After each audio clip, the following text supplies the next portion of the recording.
Hey folks, how's it going? This is Iron Seagull here, back with another Sims Info and Thoughts video. So I wanted to talk about an interesting bit of news in relation to how well the game is doing right now with sales numbers.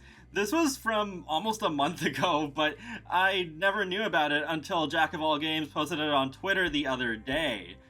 I think what's talked about in this article could have a big impact on what sort of content we get in the future, not just for The Sims 4, but for The Sims 5. So it says the latest expansion pack release delivers biggest launch week for The Sims 4.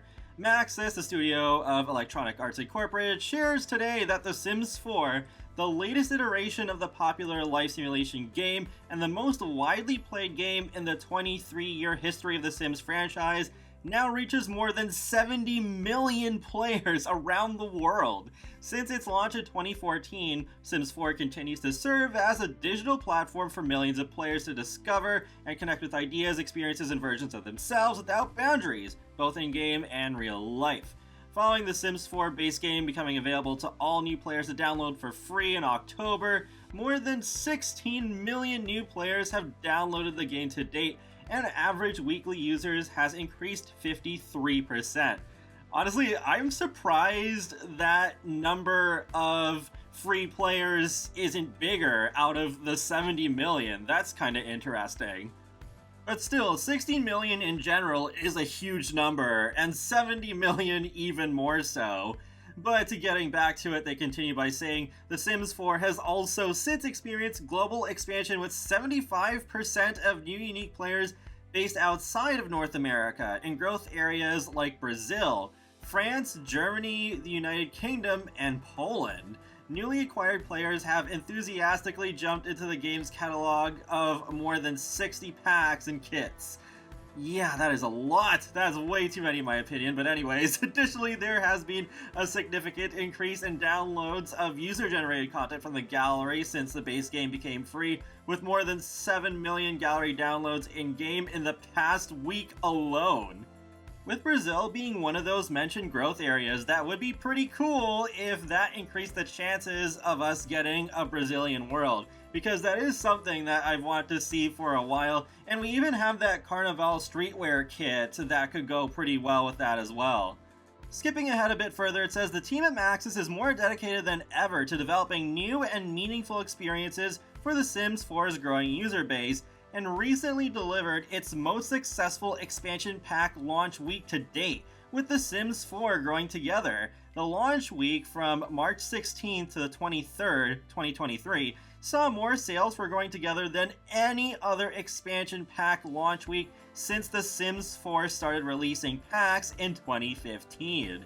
This latest expansion pack introduced highly requested gameplay features centered around family dynamics, new life stages, and milestones as players experience new chapters in their Sims' lives. Following the release of the expansion pack and the free base game update featuring the infant life stage, players have created more than 8.6 million Sims infants in-game, built 1.7 million new households in the pack's world of San Sequoia, and players have achieved 27.1 million milestones across all platforms, including 12.2 million infant milestones. Simmers are getting busy.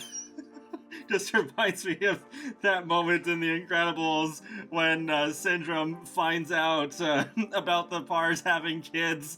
But yeah, wow, that's a lot. But there you go, Growing Together is now the most successful expansion pack launch in the history of The Sims 4. I believe the previous holder was Cats and Dogs. I do remember hearing that it was the best-selling expansion pack for the game. I think it was in one of those same kind of like press releases roughly a year after that one came out. Even though the press release did state that it said it was the best launch week for Growing Together, I would not be surprised if it is becoming very quickly the overall best-selling pack for The Sims 4 too. I gotta say, even though I'm aware that family themes are very popular with the Sims community, I'm still surprised that it is surpassing Cats and Dogs, at least in terms of the launch week sales, because with the Pets expansion packs, those are typically the best-selling ones. I remember one thing they said for quite a while is that The Sims 2 Pets is the overall best-selling expansion pack in the entire history of the Sims franchise, though now I wouldn't be surprised if that was not the case anymore. I think the fact that Growing Together of all packs is the one to now have the most successful launch will have an effect on The Sims going forward, because it seems that even though there's always a big outcry for more family gameplay, that they're just so reluctant to give it to us. I remember with Parenthood, the Sim Gurus were saying that there was concern that it would not do very well, but even if Parenthood is not everybody's favorite game pack, it's consistently pretty popular and one of the ones I'm seeing discussed the most. If Parenthood hadn't done well, I don't think we would have even had Growing Together, so I think it was, basically, Parenthood could walk so that Growing Together could run. And I think then maybe we could get more family-oriented packs in the future. Though now that we do have Growing Together, which is kind of The Sims 4's answers to The Sims 3 Generations, I don't know how many more of them we need.